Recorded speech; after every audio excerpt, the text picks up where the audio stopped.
Ladies and gentlemen, the President of the Republic of the Philippines, His Excellency Ferdinand R. Marcos Jr.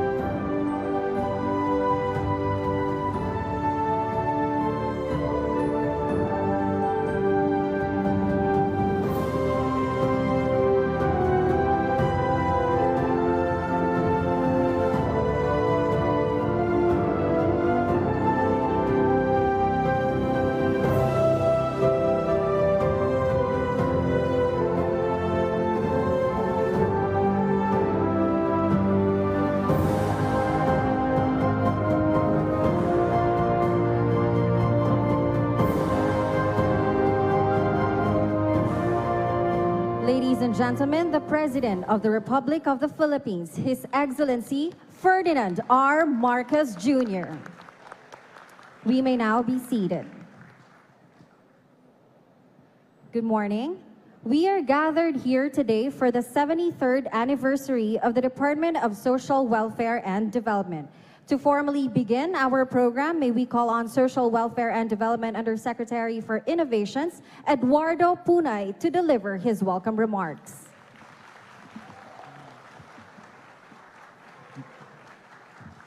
Your Excellency, President Ferdinand R. Marcos Jr., sir.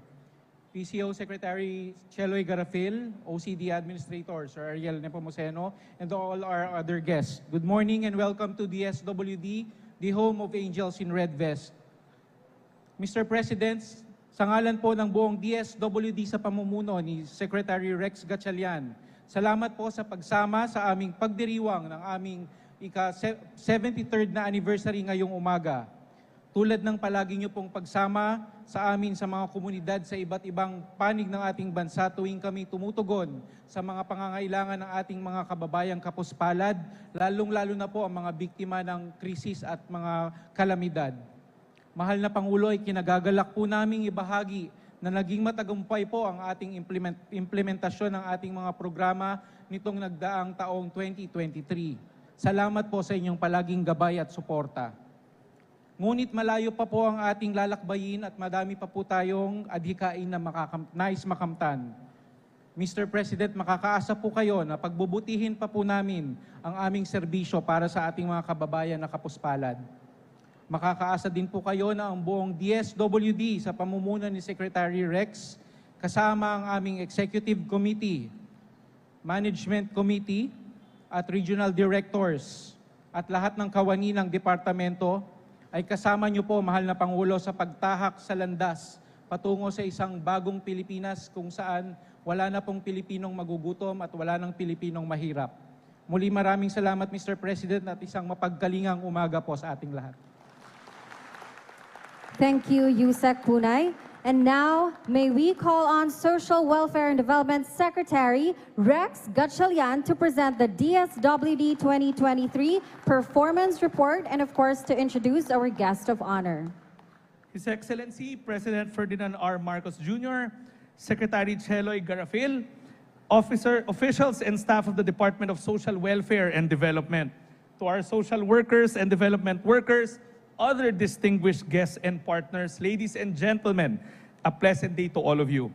It is an honor to welcome you all to the 73rd founding anniversary celebration of the Department of Social Welfare and Development.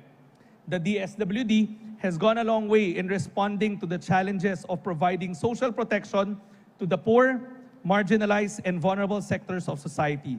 This is through the effective implementation of projects and services under the banner of Bawat Buhay Mahalaga.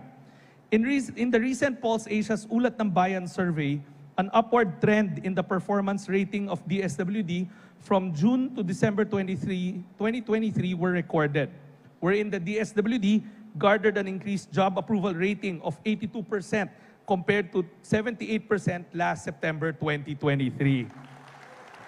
Between the months of September and December 2023, the department's approval rating in the rural areas of the country also increased from 72% to 82%. We are proud to say that we have played a part in the President's directive of a whole-of-nation approach in decreasing poverty incidence to a single digit. In fact, last year, the DSWD, playing its role in the whole-of-nation approach, contributed to the decreasing poverty incidence from 23.7% in 2021 to 22.4% in 2023, and subsistence incidence from 9.9% in 2021 to 8.7% in 2023. These recognitions of our efforts will not be achieved by the DSWD without, first and foremost, the guidance of our President. On behalf of the whole DSWD family, I would like to express our heartfelt gratitude to President Ferdinand R. Marcos Jr. for his continued support of DSWD and for the trust and confidence that he has bestowed upon us to fulfill the challenging task of improving the quality of life of poor Filipinos. Mr. President, maraming salamat po sa inyong suporta sa aming kagawaran. Mr. President, because of your continued support, I am pleased to report to you the accomplishments of the department in terms of our regular programs. In 2023, more than 6.5 million clients availed of the Assistance to Individuals in Crisis Situation or AICS program from DSWD, amounting to 46.56 billion obligated funds compared to 5.3 million clients and 38.77 billion obligated funds in 2022. This is a 16.72% increase in obligated funds and 18.99% increase in terms of the number of beneficiaries serviced. Under the Sustainable Livelihood Program, when the hoarders took advantage of the rice shortage last year, our President made the laudable decision to implement Executive Order number 39, which put a price cap on rice for the benefit of our kababayans. Based on the President's instructions, the DSWD assisted in insulating the effect of the price cap on the country's micro-rice retailers through the Sustainable Livelihood Program. The key weakness of the country's flagship anti-poverty program, the Pantawid ng Pamilyang Pilipino program or 4Ps, has been in securing a clean list that only retains those that should be part of the program. Taking off from where my predecessor, Sec. Erwin Tulfo, left off, we have adopted a clearer targeting tool that we now use to graduate those who have gone over the poverty threshold and to retain those who should be retained. Using the Social Welfare and Development Indicators tool, we have managed to exit 674,452 household beneficiaries from the 4Ps program last year, thereby allowing us to accommodate more beneficiaries and provide social welfare to those who need it the most. But in 2023, we went beyond our comfort zone, what is traditional.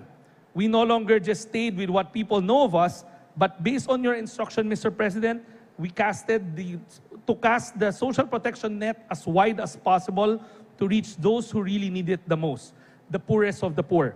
We have come up with innovative programs to further upgrade the department's social protection capabilities.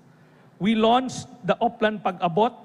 Oplan Pag-abot is a holistic program that operates on a rights-based approach for the poorest of the poor, the families and individuals in street situation. In keeping with the President's directive, this program is a collaboration with multiple sectors and agencies nationwide. We are very proud of this program because it does not merely window dress, but a truly sustainable program that takes care of social protection for the most vulnerable by providing them with the basic right, the right to identification through biometric scanning and a national ID, economic grants, and other appropriate psychosocial interventions when brought back to their provinces. In just 6 months' time, we have managed to reach out to 1,772 families and individuals in street situation in the NCR region, removing them from high vulnerabilities of living in the streets come year-end of 2023. We also know that many of our youth drop out of college in their 3rd and 4th year due to increased tuition costs and school fees. Combining that with the high incidence of students in grade school who need assistance in learning how to read, the DSWD came up with the Tara Basa program, the reformatted education assistance program of the department, a comprehensive learning model that provides a culture of learning, community engagement, and nation building. The Tarabasa program enables grade 1 students to learn how to read with the help of enlisted college students who are given education assistance in lieu of their services as tutors, while the parents or guardians learn how to become their children's first teachers at home in the nanay teacher sessions through the help of our youth development workers. We are happy to report that the program was able to significantly achieve its desired outcomes in 2023. As such, there is an increase in the involvement of college students in nation building while completing tertiary education, with 80% or 5,487 out of the 6,829 trained tutors completing the 20-day tutorial sessions. There is a 5.5% increase in the number of grade schoolers who achieve reading proficiency at their appropriate grade level, from 13,933 to 14,700, as determined by the Comprehensive Rapid Literacy Assessment of the Department of Education. There are strengthened family support systems for our elementary students who are struggling to read or non-readers, with 92.6% of assessed parents or guardians improving as nanay teachers at home, while 95% assess themselves to be more supportive of their children who are struggling to read or are non-readers. This program is DSWD's contribution to the President's whole-of-nation approach in improving our standing in the Program for International Student Assessment, or PISA. Furthermore, we are honored to be tasked by the President to lead the implementation of the Walang Gutom 2027 Food Stamp Program, which was established by the President as a flagship program of the national government through Executive Order number 44. Last year, we laid the groundworks for the pilot of the food stamp program in 5 regions nationwide, with the goal of ending involuntary hunger, malnutrition, and stunting. Qualified beneficiaries are not only provided with 3,000 peso food credits monthly in the form of electronic benefit transfer cards, but are also provided with education on nutrition and the basic food groups to foster behavioral change in the household that focuses on nutritious, delicious, affordable meals for the family. When we recently launched our pilot implementation, there were only 3,000 initial participants. After its pilot, we will increase to 300,000 families, scaling up all the way to 1 million food-poor Filipino families. In terms of disaster response, last year, the department sent out a record-breaking number of 2,156,208 family food packs in response to a series of major calamities that hit the country. Just 2 months into 2023, we experienced a protracted man-made calamity in terms of the oil spill in Oriental Mindoro, followed by the protracted eruption of Mount Ngayon in Albay province. However, while we were providing assistance to families and individuals affected by the oil spill from March to June, and from June to August for those affected by the eruption of Mount Ngayon, the country was hit with a triad of weather disturbances, Egay, Falcon, and Habagat. Thereafter, towards the closing part of the year, there was a combination of a low-pressure area and shear line that hit Visayas in November, which happened simultaneously with 2 earthquakes in Caraga and the Davao region in December. Based on the instruction of the President, we have changed the paradigm of how we conduct our disaster response and relief operations. We put to heart the credo of maagap at mapagkalingang serbisyo. Our aim is to make our people, most especially the affected families and individuals, feel that the national government is maagap, always first on the site during every disaster and calamity, with sustained efforts to assist affected families and individuals. And mapagkalinga, the last to leave, providing not only the immediate needs of the community during disaster and calamities, but extending assistance to show extra love and extra care for the entire community to get it back on its feet.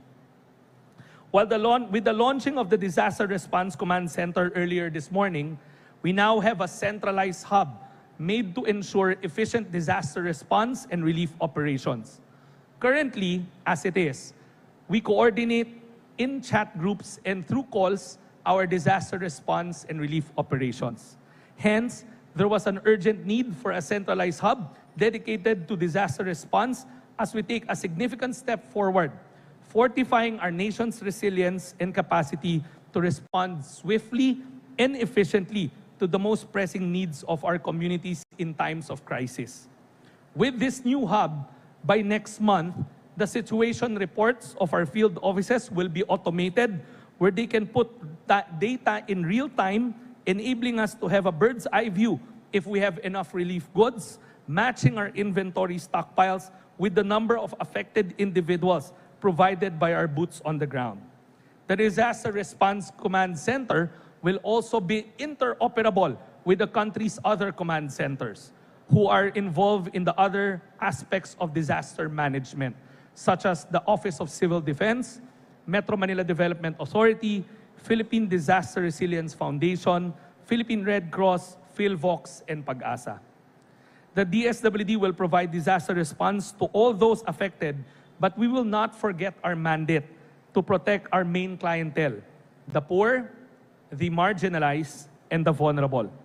This operating system has been designed to reflect disaggregated data that doesn't just talk about faceless men and women alone, but the data is drilled down into sectors that these individuals belong to.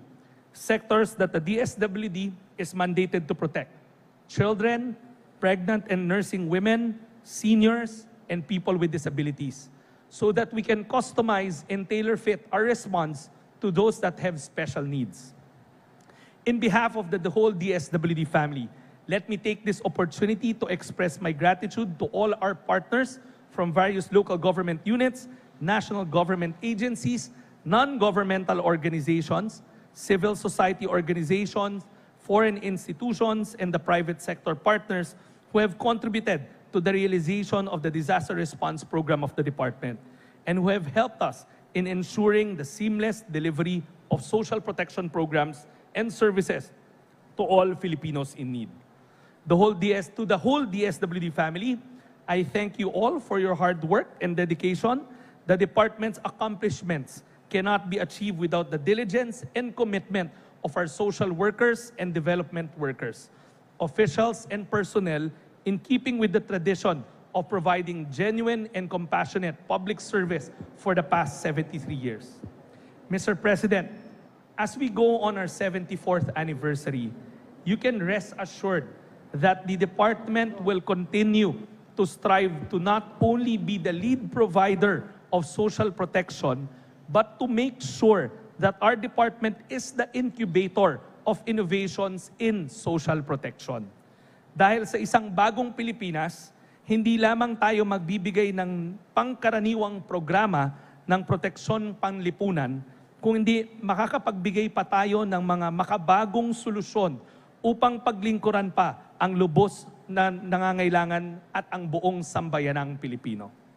With that, ladies and gentlemen, let me introduce our guest of honor. Again, the President of the Republic of the Philippines, His Excellency, President Ferdinand R. Marcos Jr.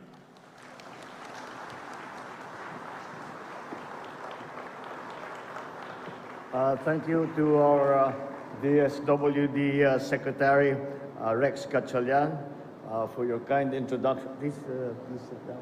For your kind introduction and a quick congratulations on all of the achievements that you have enumerated in your report, end-of-year report, and I'm very happy to see that we have extended the purview of DSWD. Kung minsan ang iniisip lamang ay pang-disaster lamang.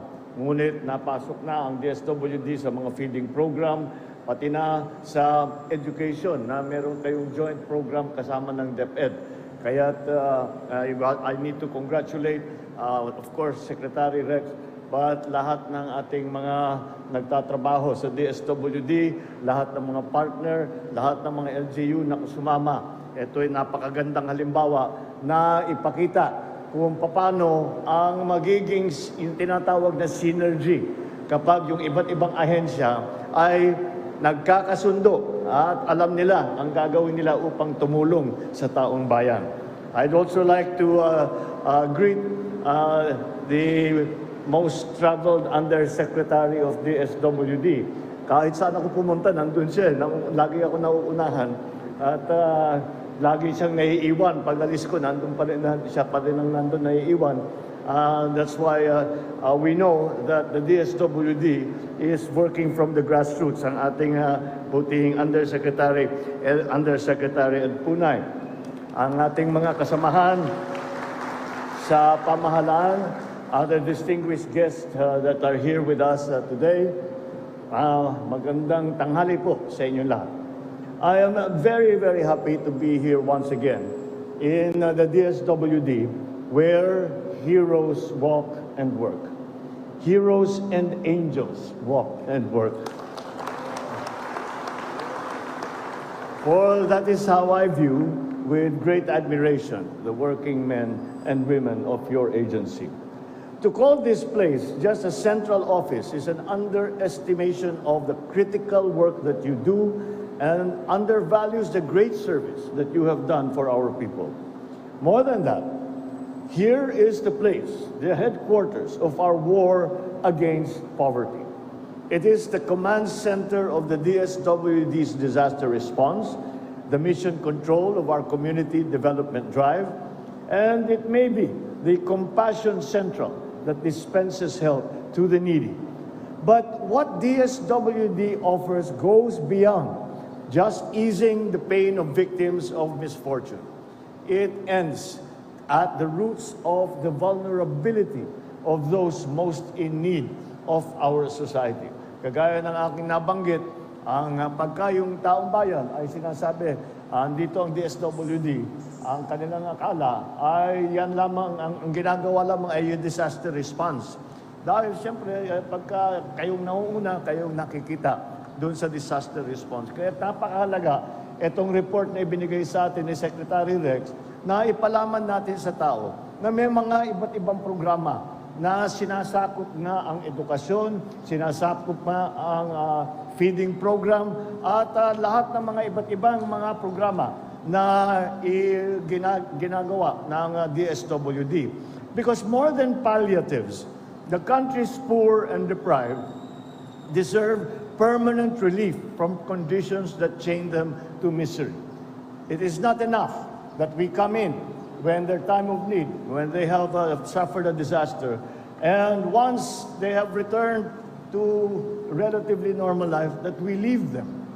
What we have done is we have extended the mission of DSWD to go to the roots of why they have been put in that category of being poor, of suffering poverty, of being undernourished and undereducated. Kaya sinabi ko po noong bagong taon na ang anumang ayuda ay pantawid lamang, hindi pang matagalan.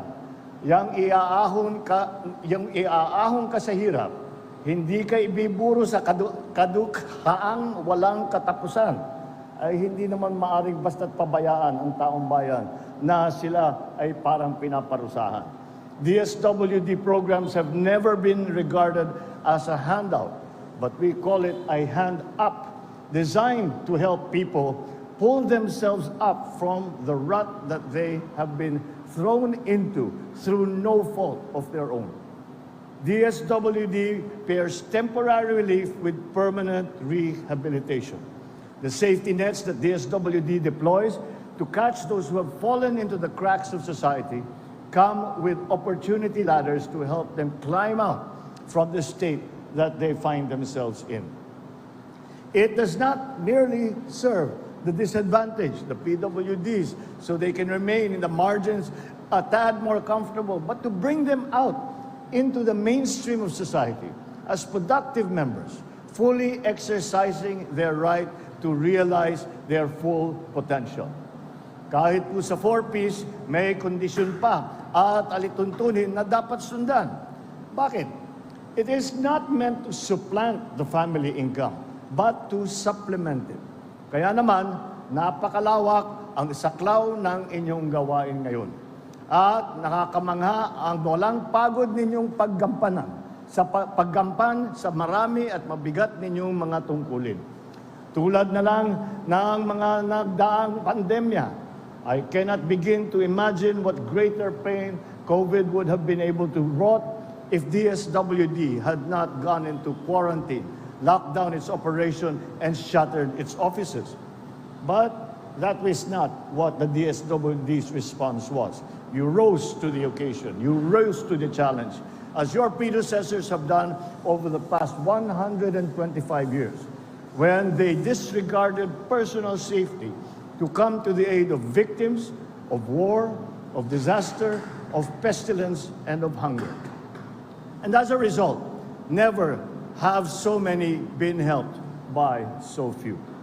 And the state of being outnumbered but never outfought is a proud DSWD tradition that we took from the military and continues until today with the efforts of the DSWD.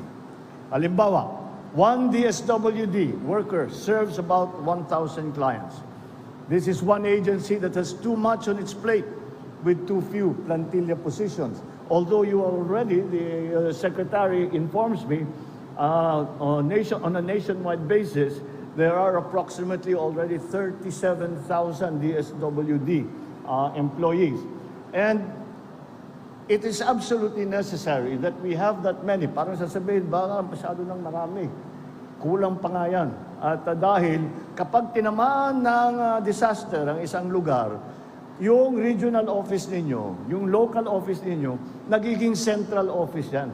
Kaya kailangan kaya niyang gampanan ang mga katungkulan ng isang central office para matulungan yung area kung saan tinamaan ng disaster.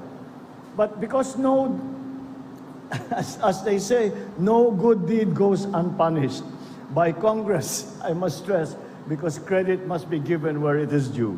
They have hiked your budget this year to 245 billion from last year's 196.5 billion. Kuripot man ang pagka-Ilocano ko, lalo na pagdating sa pera ng bayan. Yan naman ay kagalinta pagka nasa lugar na hindi ako tatanggihan. In my government, various spendings are veto-proof. Meron talaga tayong in-identify na hindi ninyo pwedeng galawin. Dahil nag-agree naman ang ating mga kongresista, ang ating mga senador, at na-identify natin na itong mga ito ay hindi maaring galawin. Dahil bawat sentimo na ibinawas dyan sa mga budget na yan, ay mababawasan din ang maibibigay nating tulong sa taong bayan kapag sila ay nangangailangan. So as a result, in 4Ps and senior pension alone, just to mention two sectors, you will be running a payroll operation bigger than that of government in terms of payees. Kasi yung sa 4Ps, 106 na bilyong piso ang inaalang pondo para sa higit 4 na milyong pamilya. Idagdag pa rito ang 49.8 billion for social pensions of 4,085 million seniors. At pati yung insentibo para sa mga super seniors, mga centenarians, ika nga tulad ni Manong JPE sa susunod na buwan ay si Secretary JP, ang birthday niya, Valentine's Day. At itong susunod na Valentine's Day, 100 years old na siya. Kaya't qualified na siya para sa mga benepisyo na ibinibigay ng DSWD. Mayroon pa rin palang kayong food catering operation which serves tens of millions of hot meals to 2.027 million preschool children in communities at a cost of 4.1 billion. Hindi lang yan ang tugon niyo sa kagutuman. Pinarisan ang food stamps na nakakahalaga ng 3,000 piso bawat buwan para sa 50,000 na pamilya. Indeed, your activities cover from womb to tomb, from helping the homeless to sheltering victims of calamities, saving lives, and providing livelihood, helping the sick, keeping mothers and their children healthy. You operate orphanages for those in the dawn of life and homes for the aged, for those in the dusk of their lives. You are first responders to disasters and frontliners in community development. Pati kapakanan ng mga PWD ay nasa inyong mandato. Maliban na lang doon siguro sa isang klase na PWD, ang person without jowa.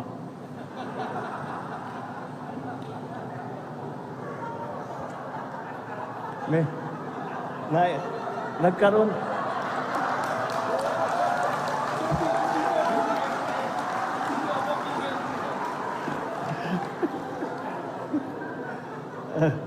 Matagal ko nang tinatago yung joke na yun. Gusto mo na. But does a broken heart qualify as a disability? I have to ask the legal opinion first of the First Lady. Seriously, these people must have access ramps to government services. Huwag tayong bingi at bulag sa kanilang mga hinay. At dahil dumadami ang nangangailangan ng tulong at ayuda, lumalawak tuloy ang inyong mandato. Ngayong taon, dinagdagan pang muli ng Kongreso ang akap ng 27 bilyong piso upang lalong makinabang ang mga manggagawang maliliit na ang kinikita at higit na apektado ng mataas na presyo ng bilihin.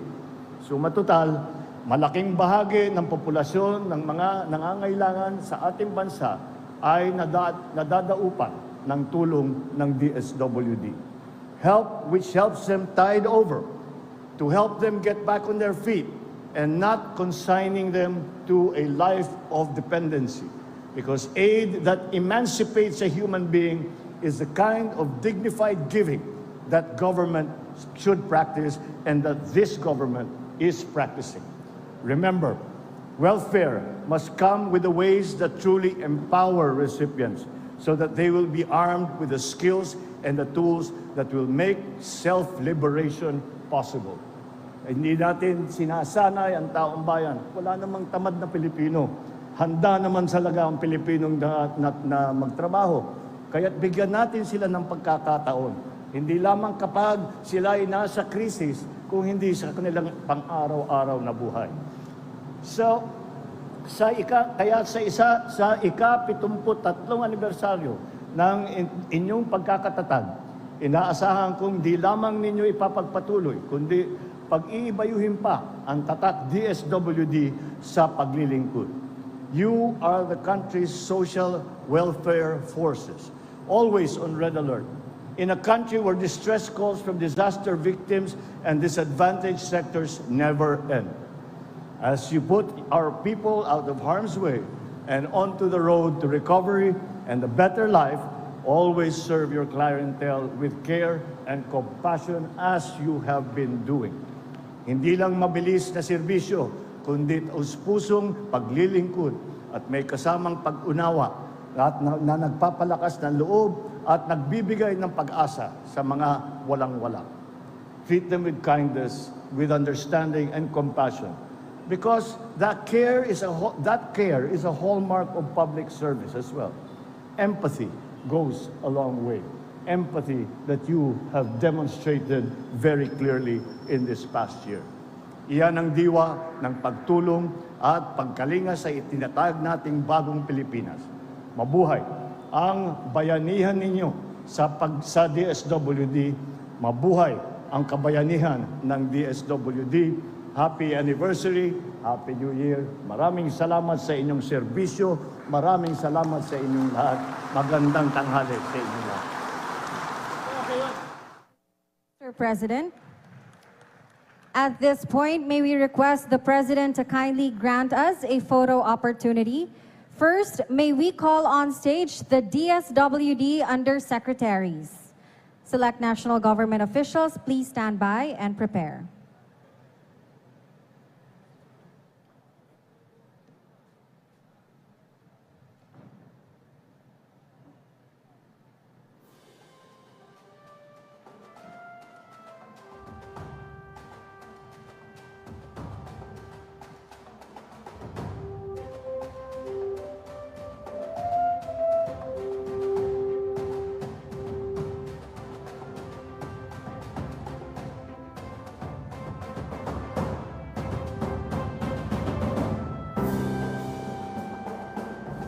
Thank you, DSWD Undersecretaries. Please exit to your right. Select national government officials. You may now proceed on stage. DSWD Regional Directors, please prepare.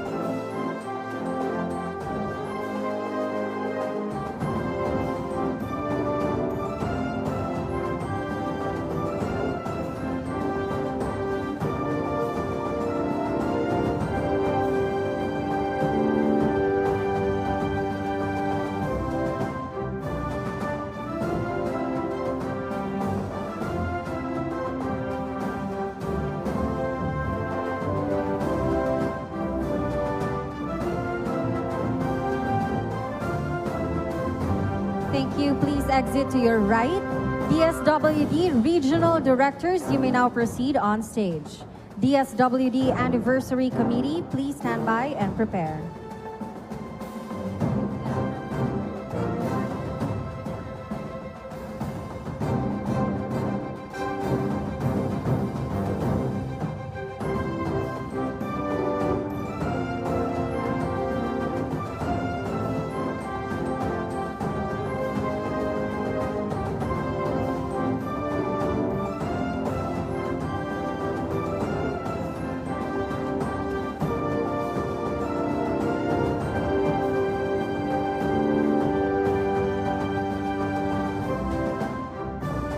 Thank you.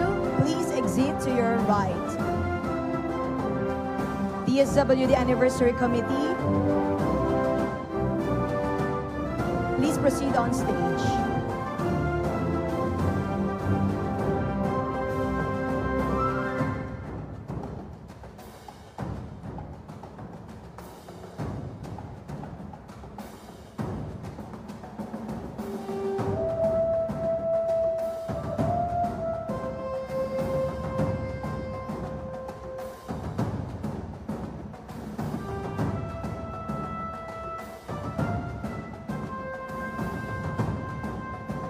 Thank you. Please exit to your right.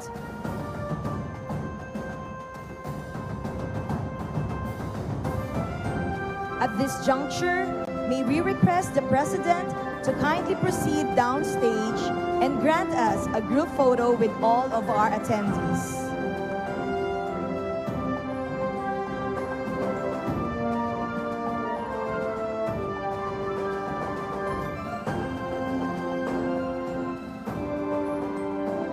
May we also request our guests to kindly gather at the center to join the group photo with the President.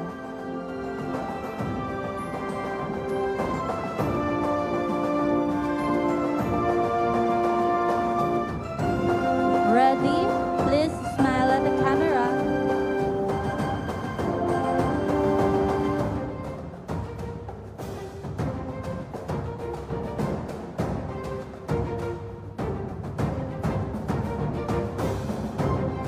Thank you so much, Mr. President, for granting us a photo opportunity. And that concludes our program. Thank you.